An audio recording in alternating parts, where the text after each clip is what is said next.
여러분들은 부모님이 다 계셔서 이 땅에 다 태어난 줄 믿습니다. 그래서 때로는 이제 사실 저희 어머님을 이렇게 보내고 나니까 저희 아버님도 돌아가시고 저희 이제 어머님도 돌아가셨는데 저를 위문하러 온 또한 위로하러 온 친구들을 보면서 제가 슬퍼할 수가 없었어요. 나 우리 어머니 돌아가셔 너무 슬퍼 막 이렇게 할 수가 없었어요. 왜냐하면 저희 친구 어머니 아버지도 이미 돌아가셨더라고요.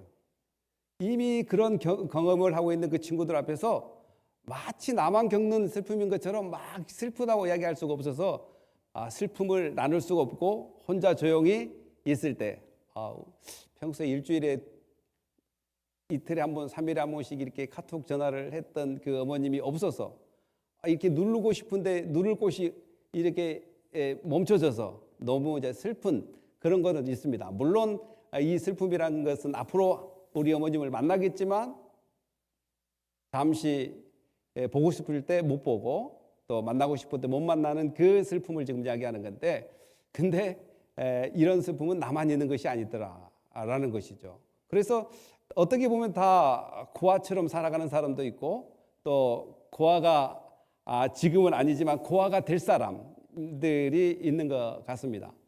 물론 이 것들은 인간뿐만 아니라 동물의 세계에도 오늘 이 황제 펭귄을 보면 이 펭귄은 자기 알을 낳아서 잘 품어가지고 새끼가 부화하면 다리 사이에 주머니가 있어가지고 거기다가 잘 품게 됩니다. 근데 이 황제 펭귄이 임파이어 펭귄이라고 합니다. 이 황제 펭귄이 아이를 먹이기 위해서 사냥을 갔다가 물개랄지 바다 표범이랄지 이렇게 잡히면 저렇게 아래에 있는 그림처럼 어머니를 잃게 됩니다. 그러면 옆에 있는 펭귄들이 잘 봐줄 것 같은데 이 어미 잃은 펭귄이 다른 펭귄에 기대해 보려고 할 때 그 옆에 있는 그 어미 펭귄들은 그를 이 부리로 쪼아서 가까이 못 오도록 하면서 결국은 도둑갈매기랄지 이런 갈매기로부터 이렇게 습격을 당해서 죽게 됩니다.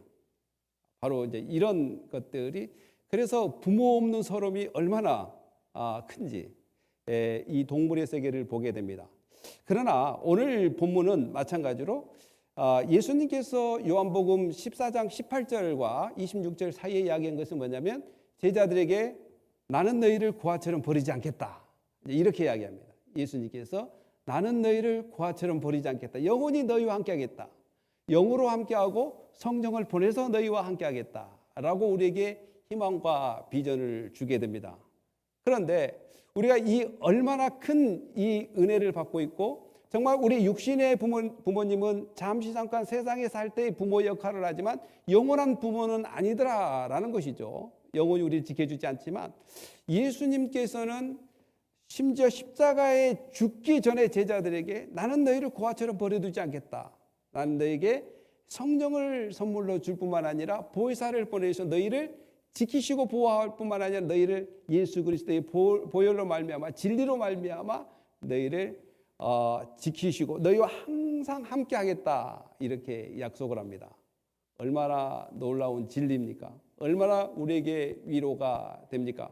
바로 그 예수님이 우리와 함께 하기 위하여 우리를 자녀 삼아주기 위해 십자가에 죽으시고 또 부활하셔서 우리가 율법에 맞는 죄를 잘 감당할 수 없는 그 죄, 그리스도 예수 안에 있는 우리에게 더 이상 정죄함이 없게 하기 위하여 예수님께서 십자가 위에 돌아가시고 부활하심으로 말미암아 우리가 어떤 사람이 됐는가? 바로 그 주 예수 그리스도를 믿으면 하나님의 자녀가 되는 권세를 얻게 됐습니다. 여러분 모두가 하나님의 자녀임을 믿습니까?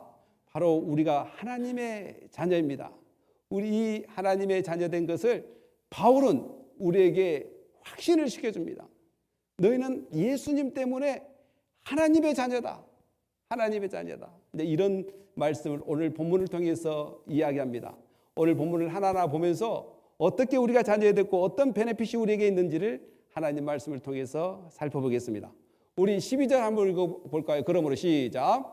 그러므로 형제들아 우리가 빚진 자로 돼 육신에게 져서 육신대로 살 것이 아니니라. 그러니까 우리가 여기에서 형제들아 그 로마 성도들을 이야기하면 형제들아 우리가 빚진 자로 돼. 도대체 어떤 빚을 우리가 졌을까? 이제 여기에서 이제 학자들이 두 부류로 나눠져요. 이 빚은 죄의 빚, 이게 채무, debtors, 이게 채무를 지고 있는 사람이다. 죄의 채무를 지고 있는 사람이다. 라고 이렇게 해석하는 부류가 있고 또 한 부류는 어떻게 해석하냐면 우리는 예수 그리스도께서 우리를 구원해 주셨기 때문에 그 구원의 감격과 그 감사의 빚을 지고 있다. 빚을 지고 있다. 이렇게 해석하는 경우가 많이 있습니다. 근데 두 의견이 팽팽하고 대립으로 이 말도 맞고 저 말도 맞는 것 같지만 저는 그중에 무엇을 선택하냐면 우리는 예수 그리스도로 말미암아 구원을 받았기 때문에 이 구원의 빚을 지고 있다라고 해석하고 싶습니다. 우리는 구원의 빚을 지고 있다. 그러면 어떻게 우리가 구원의 빚을 지고 있는가? 우리가 사람들이 고민합니다. 예수 그리스도를 믿음으로 말미암아 구원을 얻는다는데 도대체 내가 어떤 일을 안 해도 마찬가지로 내가 어떠한 선한 일을 안 했는데도 불구하고 구원을 받을 수 있단 말인가? 나는 이 자본주의 세상에서 길들여 있어서 기브 앤 테이크가 되지 않으면 되지 않고 이 세상에 공짜가 없다라고 이렇게 배웠는데 도대체 어떻게 이렇게 내가 노력도 않고 내가 이렇게 뭔가에 열심을 품지도 않는데 구원을 받을 수 있다란 말인가? 이렇게 생각한단 말이죠. 그렇게 생각한단 말이죠. 그런데 왜 이 빚진다는 의미가 바로 왜 빚을 졌는가? 우리가 자격이 없는데 우리가 할 수 없고 우리가 살 수 없는데 받은 것 때문에 여러분 우리가 돈이 많이 있다고 해서 죽은 영혼을 다시 살릴 수 있습니까? 지금 현대의 과학과 지금 현재의 윤리적인 측면과 사회적인 통념과 모든 상황 가운데 여러분이 아무리 돈이 있고 지혜가 있고 뛰어난 사람이라고 할지라도 죽은 영혼을 살릴 수 있을까요? 죽은 사람을? 예, 우리는 할 수 없습니다. 마찬가지로 영혼을 구원하는 것도 우리가 돈이 있고 아무리 지혜가 뛰어나도 그것만큼 우리가 할 수 없습니다. 바로 이 생명을 주관하고 인도하고 살려내신 분은 하나님 아버지와 그 아들 예수 그리스도와 성령 하나님께서 할 수 있다라고 성경은 이야기하고 있습니다. 인간이 할 수 없는 것들이 많이 있는데 이 생명을 살려내는 것, 또 지옥 갈 영혼을 천국으로 가게 하는 것은 인간이 할 수 있는 일이 아닙니다. 그 하나님만 할 수 있는 일이기 때문에 그 하나님만 할 수 있는 일이 나에게 은혜로 주어졌기 때문에 우리가 나는 빚진 자구나. 내가 어떤 것을 해서 받았다면 대까지 이것을 빚이라고 이야기하지 않습니다. 그러면 이 빚을 이렇게 깨닫게 지고 있다라고 이렇게 이야기하면서 우리를 깨닫게 하는 그 모든 도구가 성령이라는 것들이 많이 등장하게 됩니다. 여러분 우리가 저번에도 제가 이 설교하기 전에도 이야기했다시피 여기는 Spirit, Holy Spirit, the Spirit of God, Christ of Spirit 이렇게 여러 가지 스피릿을 이야기하면서 어떤 것이 참된 스피릿인가, 어떤 것이 이 본문에서 이야기한 스피릿인가 이야기하는데 삼위일체적인 측면에서 모든 것을 해석할 수 있다고 이야기했고 더 이야기하면 더 스피릿 할 때 대부분 홀리 스피릿 성령이라고 많이 대표적으로 언급한다라고 이야기했습니다. 마찬가지로 우리가 그 성령을 받는 것도 마찬가지로 그냥 받을 수 있는 것이 아닙니다. 성경에 보니까 이런 것들이 있어요. 우리가 사도행전 8장 18절로 20절에 보니까 이렇게 기록되어 있습니다. 한번 읽어볼까요? 시몬이 시작. 시몬이 사도들의 안수로 성령 받는 것을 보고 돈을 들여 이르되 이 권능을 내게도 주어 누구든지 내가 안수하는 사람은 성령을 받게 하여 주소서 하니 베드로가 이르되 너가 하나님의 선물을 돈 주고 살 줄로 생각하였으니 내 은과 내가 함께 망할지어다 이렇게 이야기해버려요. 여기 시몬은 이제 물론 여러분 그 시대 예수님 당시에 이름이 겹칩니다. 오늘도 존이라는 사람이 많이 있는 것처럼 그때 예수와 사이몬 이런 이름들이 허다하게 있습니다. 그런데 이 시몬이라는 것은 여러분들이 잘 아시다시피 마술사란 말이죠. 마술을 너무 잘 부리기 때문에 하나님의 마치 능력이 있는 것처럼 그 사마리아 지역에 잘 알려진 사람입니다. 그런데 빌립이 먼저 전도를 했어요. 빌립이 먼저 사마리아 지역에 가서 전도를 했는데 그들이 세례를 받고 믿었다고 이야기하고 있습니다. 세례를 받고 믿었다. 그런데 그들이 못 받는 것이 뭐냐면 성령을 받지 못했어요. 그런데 그 예루살렘에서 바로 베드로와 요한이 이제 그 사마리아에 올라가서 그들에게 안수하니까 성령이 임합니다.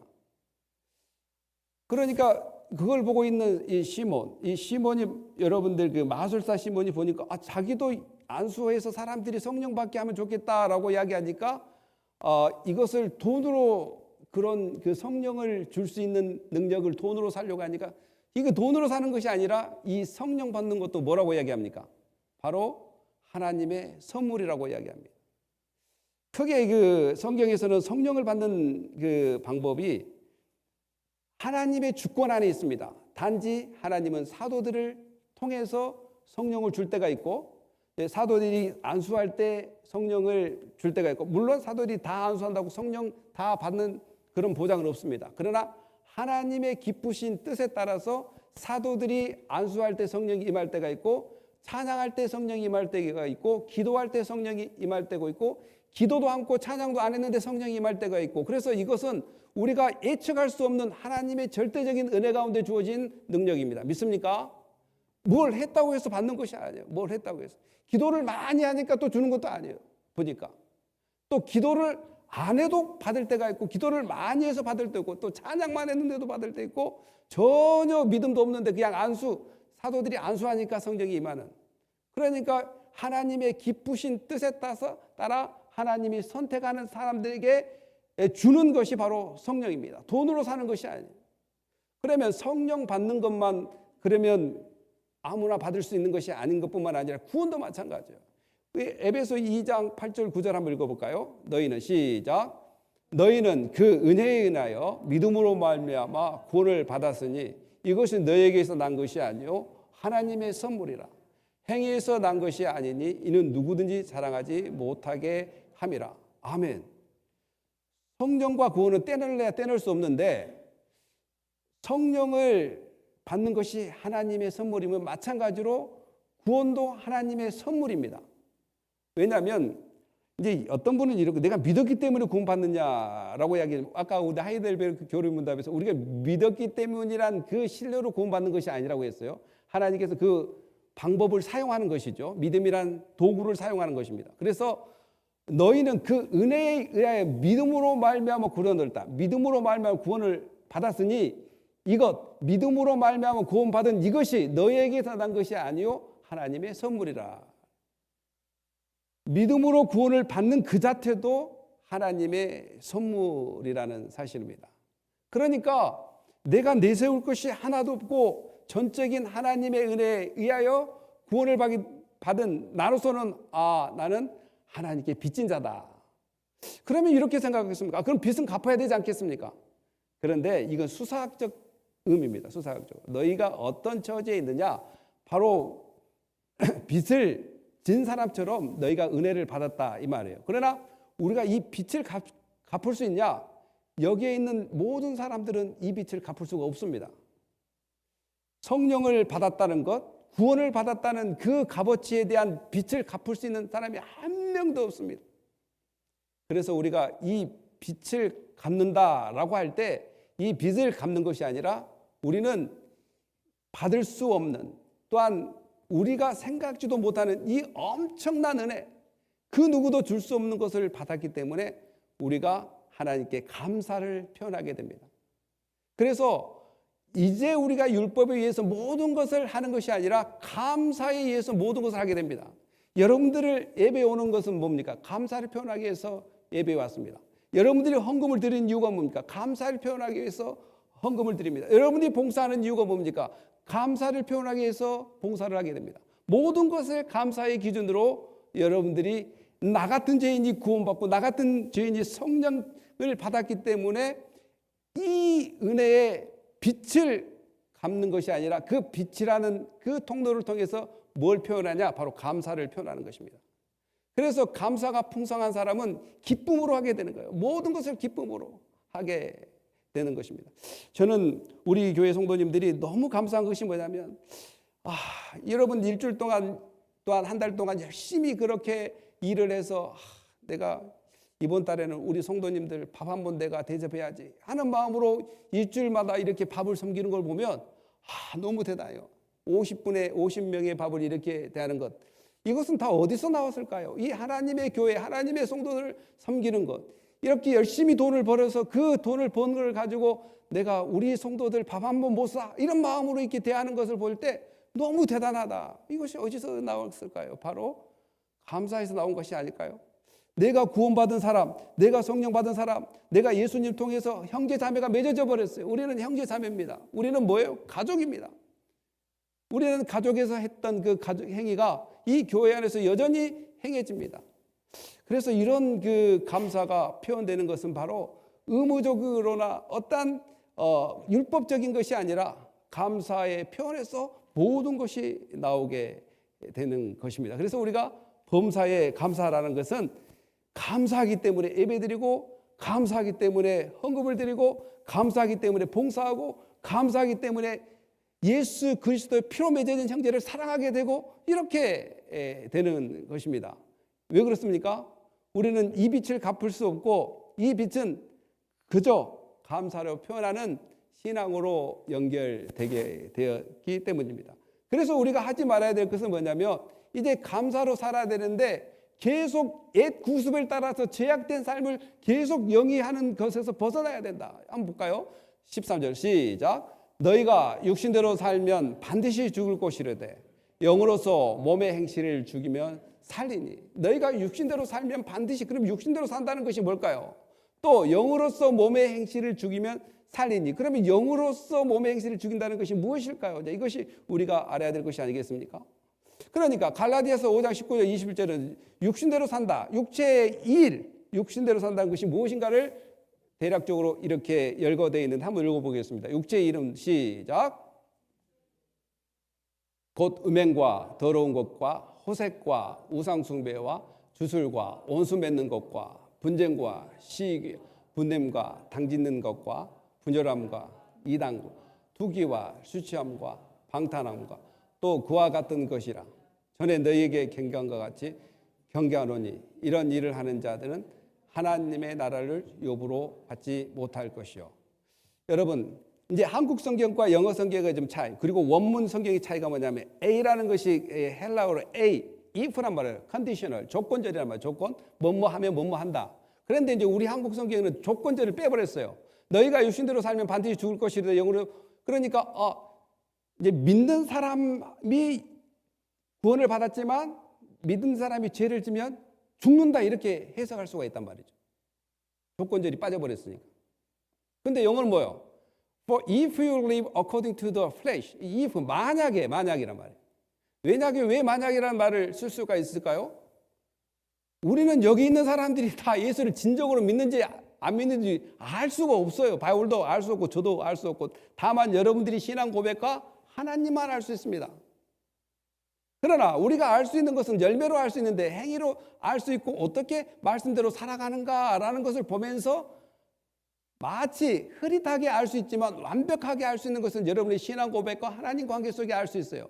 그러나 바울은 만약에 네가 만약에 육신대로 산다, 여전히 네가 육신대로 살고 있다면, 만약에 너가 그렇게 산다면 너는 아직 구원받은 백성이 아니다 라고 이야기할 수 있다는 것이죠. 이 안에 있어도 마찬가지예요. 그러니까 만약이란 말을 빼버리고 너희가 육신대로 살면, 너희가 로마 교회의 너희들, 예수 믿는 너희들이 살면 반드시 죽을 것인데 영으로서의 몸의 행실을 죽이면 살리니. 이렇게 하니까 너희 반드시 이제 죽는다. 잘못 살면, 너희가 죄를 계속 회개하지 않고 너희 죄된 모습으로, 이 연약한 모습으로 살면 죽는다. 이렇게 하면 겁을 먹게 된다는 거죠. 겁을. 아니다. 만약이란 말이에요. 만약. 그러나 예수 믿는 사람은 회개할까요? 안 할까요? 할 수밖에 없습니다. 예수 믿는 사람은 하나님의 말씀대로 살려고 할까요? 안 할까요? 할 수밖에 없어요. 그런데 만약 너가 예수를 여전히 안 믿고 있다면 너는 하나님 말씀을 옆에 밀쳐놓고 너가 죄 짓는 방법으로 이렇게 육체의 일을 분명한 이런 삶을 추구하며 죄인 줄 모르고 살아간다라는 것입니다. 사랑하는 성도 여러분, 나는 여러분들이 연약해서 때로는 죄를 지을 수 있습니다. 그러나 그것이 멸망의 길로 가는 길은 아닙니다. 여러분들이 연약해서 죄를 지었던 것도 이미 늘 제가 이야기한 것처럼 회개라는 길을 예수님께서 열어놓으셨습니다. 너희들이 연약해서 말씀대로 못 살았다면 너희가 멸망당하는 것이 아니라 이 죄를 해하고 자복하고 그 길로 돌아서면 자비롭고 은혜가 풍성한 하나님은 우리의 죄를 용서해 주신다고 약속하셨다는 사실입니다. 믿습니까? 이것이 바로 우리에게 은혜이고 우리가 빚졌다라고 표현할 수 있는 상황입니다. 다음 한번 나가보겠습니다. 14절 시작. 무릇 하나님의 영으로 인도함을 받는 사람은 곧 하나님의 아들이라. 너희는 다시 무서워하는 종의 영을 받지 아니하고 양자의 영을 받았으므로 우리가 아빠 아버지라고 부르짖니라. 아멘.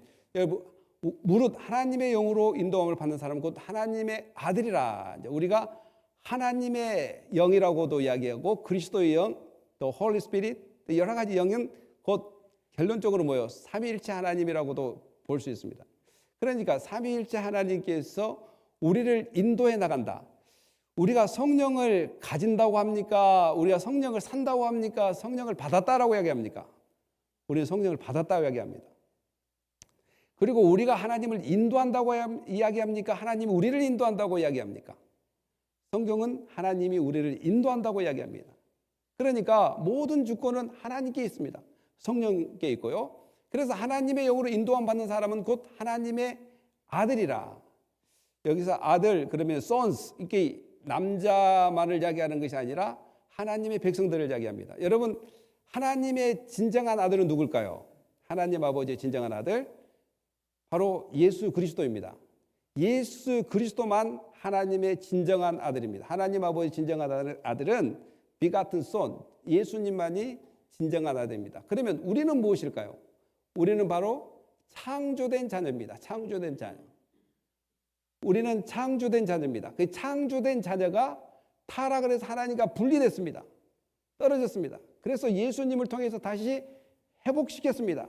이것을 adoption, 이게 양자다라고 이야기합니다. 우리는 예수님이 하나님의 아들로서의 기능과 우리가 하나님의 아들이란 기능은 다른 의미가 있습니다. 하나님은 only 하나님의 하나밖에 없는 독생자 예수지만 우리는 창조된 자녀이고 더 나아가서 창조된 자녀가 타락하니까 하나님과 분리돼서 더 이상 고아처럼 자라게 됐습니다. 이 고아처럼 자라고 있는 그 자녀를 예수 그리스도를 통해서 다시 아답팅 이렇게 양자 삼아 주었다라는 것입니다. 사랑하는 성도 여러분, 여러분 예수 그리스도를 통해서 하나님의 자녀라는 것, 또 우리가 이 하나님의 그 자녀 되어서 하나님을 아바 아버지라고 부를 수 있다는 사실이 우리에게 특권입니다. 여기서 이제 아빠 아버지, 한국 성경은 아빠라고 이야기하고 헬라어 성경은 아바, 또한 이 파테르 이렇게 이제 나와 있는데 아바라는 것은 그 아람어입니다. 아람어 아빠, 이것이 아버지란 말이고 파테르는 이제 헬라어로 아버지라는 뜻입니다. 그래서 그 로마 있는 그 그리스도인들에게 첫째 아바라는 그 아람어를 불러놓고 그 다음에 헬라어를 사용하면서 아바 강조점을 이야기합니다. 그런데 이제 또 이 부분을 또 다른 그 주석가들은 이거 애칭이다, 애칭. daddy 이렇게 이야기한 거죠. father를 daddy 이렇게 이야기한 것처럼 이거는 애칭이다 이제 이렇게 해석하는 분도 있는데 이것을 이제 어떻게 보면 아람어와 헬라어를 두 개를 이야기해서 아바 아버지. 그러니까 아빠 아버지보다는 아바 아버지가 맞는 말인데 또 옛날에 이 에레미야라는 학자가 1965년에 이분이 이제 이 부분을 해석하면서 그때 1956년 이후로 이것을 애칭으로도 볼 수 있겠구나라는 그 정설이 이제 계속 흘렀단 말입니다. 그러나 어느 순간 이제 그분이 그 주석을 쓰기를 철회했어요. 철회. 제가 그때 그렇게 이야기했는데 이것이 좀 잘못된 해석인 것 같다라고 이야기해서 이제 이것들이 이제 번역이 어떤 성경에는 그냥 아바 아버지로 한 데가 있고 어떤 데는 아빠 아버지로 하고 미국 성경은 그렇게 하지 않습니다. 대리라고 하지 않아요. 대리 이렇게 하지 않습니다. 그러니까 이 아바 아버지라고 이해할 수 있는 것은 예수님께서 바로 마태복음 14 마가복음 14장에 이야기한 것처럼 하나님 아바 아버지 나에게서 이 잔을 옮겨 주십시오라고 하면서 하나님을 찾던 그 언어가 바로 오늘 예수님이 그렇게 찾은 것처럼 우리도 찾을 수 있도록 허용된 그런 자녀라는 사실입니다. 사랑하는 성도 여러분, 바로 이런 자녀들이 가야 될 길은 뭐냐면 성령의 인도하심을 받는데 성령께서는 어떻게 우리를 인도해 주시는지 22절 한번 읽어볼까요? 오직 시작. 오직 성령의 열매는 사랑과 희락과 화평과 오래 참음과 자비와 양성과 충성과 온유와 절제니 이 같은 것을 금할 법이 없느니라. 그리스도 예수의 사람은 육체와 함께 그 정욕과 탄심을 십자가에 못 박았느니라. 만일 우리가 성령으로 살면 또한 성령으로 행할지니. 아멘. 이제 우리 안에 거하는 성령께서 우리를 인도해 나가신다라는 것입니다. 그러니까 어떻게 보면 여러분들 마음 가운데 생각과 마음을 누가 감찰하신다고 이야기합니까? 우리는 하나님께서 우리의 생각과 마음을 감찰하신다고 이야기합니다. 그런데 때로는 우리가 잘못된 생각을 할 때 우리에게 찔림을 주고 또한 깨달음을 주지만 우리는 때로는 거역할 때도 있습니다. 거역할 때도 있어요. 또한 그러한 찔림과 깨달음이 왔을 때 순종하는 사람이 있습니다. 순종한 사람이. 그러나 성령께서는 거역한 사람을 거역했다고 해서 너는 이제 구원에서 떠난 사람이라고 하지 않습니다. 변함없는 인내를 가지고 하나님이 기뻐한 뜻으로 올 수 있도록 인도해 나가십니다. 그러니까 성령께서는 오늘도 여러분 안에 계셔서 내가 거역했다고 해서 야, 너 이제 지옥 가야 될 사람 이렇게 하지 않아요. 한 번 구원을 받기로 작정된 자, 하나님께서 선택한 사람은 인내와 사랑을 가지고 자비를 가지고 계속해서 우리에게 말씀을 통해서 또한 성경 공부를 통해서 또한 기도하는 가운데 깨닫게 하셔서 바른 길로 갈 수 있도록 성령께서 이제 여러분들을 인도해 나가십니다. 그래서 우리는 하나님의 인도함 속에 있어서 하나님의 자녀의 특권이 뭐냐면 바로 이러한 성령의 열매를 맺을 수 있는 길을 갈 수 있도록 성령께서 역사해 주신다는 사실입니다. 그래서 예수 믿는 사람은 바로 사랑이 풍성하고 막 기쁨이 넘치고 막 피스가 넘치고 페이션트 어떤 상황도 참아내고 막 카인디스 친절하고 굿니스 선하고 페이스풀 충실하고 요동하지 않아요. 이랬다 저랬다 하잖아요. 페이스풀 계속 한번 진리의 길에 들어섰고 하나님이 기뻐한 일이라면 어떤 환경에서도 변함없이 충성하게 가는 것. 이것이 바로 성령의 인도하심 받는 사람들의 특징입니다. 그리고 마지막에 뭐냐면 셀프 컨트롤 하나요. 셀프 컨트롤. 제가 그렇습니다. 때로는 피곤하면 막 기도하기도 힘들고 때로는 주중에 막 새벽 기도 나가기도 힘듭니다. 그러나 셀프 컨트롤 하는 거예요. 셀프 컨트롤. 그래, 이것을 하기 위해서 이것을 포기하고 이것을 하기 위해서 이것을 내려놓는 그런 컨트롤이 필요합니다. 컨트롤. 왜냐하면 성령께서는 모든 것들을 이러한 방법대로 우리가 열매 맺기를 원하고 있기 때문에 그렇습니다. 사랑하는 성도 여러분, 여러분들 가운데 목사님 나는 아직 사랑이 풍성하지 않는데요. 나 기쁨이 풍성하지 않습니다. 나 피스가 없어요.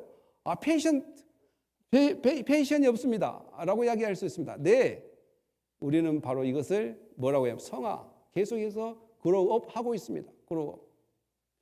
완전히 셋업된 것이 아니라 오늘도 여전히 신앙이라는 길을 가면서 신앙이라는 여정을 가면서 이런 것들을 계속해서 성령께서는 여러분을 통해서 키워가고 있습니다. 그 성령이 여러분들에게 일할 때 여러분 아멘으로 받는 은혜가 있기를 예수님의 이름으로 축복합니다. 우리가 더 한번 나오겠습니다. 시작. 성령이 친히 우리의 영과 더불어 우리가 하나님의 자녀인 것을 증언하나니 자녀이면 또한 상속자 곧 하나님의 상속자요 그리스도와 함께한 상속자니 우리가 그와 함께 영광을 받기 위하여 고난도 함께 받아야 할 것이니라. 아멘. 성령이 친히 우리의 영과 더불어 우리가 하나님의 자녀인 것을 증언합니다. 여러분, 성령이 함께 있는 사람은 담대합니다. 어떤 담대함이 있냐면, 나는 좀 연약하지만, 부족하지만, 모든 것들이 좀 완벽하지는 않지만 나는 그래도 하나님의 자녀라는 확신이 있습니다. 여러분들이 하나님의 자녀라는 확신이 있습니까? 그 확신이 도대체 어디서 날까요? 나는 하나님의 자녀라는 확신이 도대체 어디서 날까요? 성경은 이야기합니다. 성령께서 하신다고. 성령께서 여러분 안에 계셔서 여러분들 하나님의 자녀다. 너는 하나님의 자녀라는 확신을 성령께서 주신다라는 사실입니다. 여러분들이 만약에 그러한 확신이 있다면 성령이 내 안에서 확신을 주시구나 라고 이렇게 받아들일 수 있습니다. 자녀면 또한 그냥 하나님의 자녀라라고 끝나지 않고 예수님께서 받으셨던, 예수님께서 누리셨던 모든 것들을 우리가 누릴 수 있다라고 이야기합니다. 어떤 것을 상속할까요? 상속받을 수 있을까요? 일단 첫째적으로 하나님의 자녀라는 상속이 있고, 또한 두 번째로는 이 하나님께서 우리의 모든 걸 책임져 주신다는 약속이 있습니다. 왜냐하면 부모는 자녀의 그 잘못된 거랄지 채무랄지 이런 것들을 대신 갚아줄 뿐만 아니라 앞으로 잘못될 것을 생기게 되면 책임져 주는 것이 바로 부모의 역할입니다. 바로 우리가 상속을 받았다라고 얘기할 때 하나님의 아버지가 되신 것뿐만 아니라 나의 모든 것을 책임주신다. 그리고 더 나아가서는 우리가 천국에서 하나님과 영원히 함께 계시는 영생을 소유하는 그러한 상속과 더 나아가서는 영화롭게 살 수 있는 상속이 우리에게 주어졌다라는 사실입니다. 이런 것들을 누가 우리에게 계속해서 확신을 시켜주냐면 성령께서 여러분 안에서 너는 하나님의 자녀야. 너는 하나님으로부터 구원의 상속을 받을 뿐만 아니라 천국의 상속을 받을 뿐만 아니라 천국에서 영원히 하나님과 영화롭게 살 그러한 확신을 계속해서 여러분에게 주신다는 사실을 기억해야 될 줄 믿습니다. 그래서 진리의 성령이 오면 그가 너희를 모든 진리 가운데로 인도한다라고 이렇게 이야기하고, 또 우리가 이러한 기쁨과 즐거움이 있는가 동시에 또한 예수님께서 이 땅에 오셔서 하나님의 나라를 위해서, 하나님의 영광을 위해서 고난을 받은 것처럼 우리도 잠깐, 길면 70, 80, 덜 길면 90 그 주어진 시간에 고난이 따르게 된다라는 것입니다. 그러면 그 고난은 어떤 이유에서 고난을 받게 되는가? 13절 한번 읽어볼까요? 오히려 시작. 오히려 너희가 그리스도의 고난에 참여하는 것으로 즐거워하라. 이는 그의 영광을 나타내실 때에 너희로 즐거워하고 기뻐하게 하려 함이라. 아멘. 우리가 이 땅에서 하나님의 영광을 위해서 고난받는 것이 바로 즐거워하고 기뻐하기 위한 고난이라는 사실입니다. 그래서 고난을 많이 받아야 되겠어요? 적게 받아야 되겠어요? 목사님만 많이 받으세요. 이렇게 한 사람 또 두 사람 있는 것 같은데 그것이 아니라 우리 이 땅에 하나님의 영광에 살아가는 그 고난들을 기뻐히 받고 즐거이 받는 그러한 슬기로움이 필요합니다. 왜냐하면 이 땅에서 받는 고난은 여러분들을 길어봤자 100세 아래입니다. 100세 아래. 70, 80, 90, 100세 아래 길어봤자. 그때 받은 고난은 바로 장차 우리가 받을 영광과 또 즐거워하고 기뻐하기 위해서 받는 고난이라는 것을 베드로전서 4장 13절에는 이야기하고 있습니다. 사랑하는 성도 여러분, 여러분이 하나님의 자녀임을 믿습니까? 아까도 제가 이야기했다시피 평균이 부모를 잃고 혼자 다니면서 결국은 도둑가마귀에게 잡혀서 그 인생이 비참하게 되는 것을 저는 다큐멘터리를 통해서 보게 됐습니다. 그러나 우리들은 지금 이 시간도 하나님께서는 고아처럼 우리를 버려두지 않냐고, 예수님께서 약속하신 것처럼 우리를 고아처럼 버려두지 않냐고, 보혜사 성령을 보내주셔서 그 성령이 여러분들을 인도함으로 말미암아 자녀의 신분을 가지고 이 땅에 담대하게 살아갈 수 있도록 여러분을 돕고 있습니다. 믿습니까? 이것이 바로 하나님의 자녀의 특권입니다. 오늘 그러한 은혜가 있음을 믿고 오늘도 이 땅에 하나님의 자녀답게 또 하나님의 영광에 살아가는 은혜가 풍성해지고 담대하게 승리하는 삶이 되시기를 예수님의 이름으로 축복합니다. 기도하겠습니다. 할렐루야. 하나님 감사합니다. 오늘 이 땅에 살아가면서 겪고 있는 모든 것들이 정말 슬픔이 아닙니다. 앞으로 받을 즐거움과 기쁨이라는 것을 깨닫고 우리 앞에 주어졌던 모든 것들을 슬기롭게 성령의 인도하심에 따라 하나님께서 주신 지혜와 능력에 따라 이겨나갈 수 있게 하여 주시고, 더하여 우리는 마귀의 자녀가 아니고 죄의 노예의 자녀가 아니라 하나님의 자녀라는 것을 확신하고 언제 어디서나 하나님께 우리를 지키시고 보호해 주신다는 확실한 믿음으로 승리하는 삶이 되게 하여 주시옵소서. 감사하며 예수님의 이름으로 기도합니다. 아멘.